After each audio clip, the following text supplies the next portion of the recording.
திருச்சி பகுதி மக்கள் உங்கள் அனைவருக்கும் என்னுடைய வணக்கம். எல்லாரும் எப்படி இருக்கிறீங்க? காலையில் எல்லாரும் சாப்பிட்டீங்களா? ரொம்ப நேரமா வெயிட் பண்றீங்க போல. இந்த சீக்கிரம் முடிச்சிடுறேன்.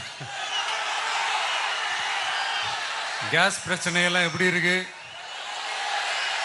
சரியாயிடுச்சா? சால்வ் ஆயிடுச்சா? கேஸ்லாம் புக் பண்ணீங்கன்னா புக் ஆகுதா? இந்த கேஸ் பிரச்சனையினால எவ்வளவு பிரச்சனைகள், எவ்வளவு டீ கடைகள் மூடிட்டாங்க, எவ்வளவு ஹோட்டல்ஸ் மூடிட்டாங்க, இதனால எவ்வளவு கஷ்டங்கள், எவ்வளவு நஷ்டங்கள்.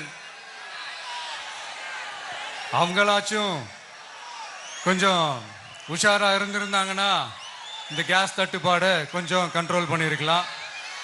இவங்களாச்சும் கொஞ்சம் முன்னெச்சரிக்கையா இருந்திருந்தா அட்லீஸ்ட் நம்ம ஊர்லயாச்சும் இந்த கேஸ் தட்டுப்பாடை கொஞ்சம் கண்ட்ரோல் பண்ணியிருக்கலாம்.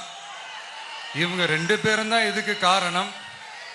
ஆனா நம்ம ஸ்டாலின் சாரை கேட்டீங்கன்னா நமக்கு அதுக்கும் சம்பந்தமே இல்லையே அப்படின்பாரு.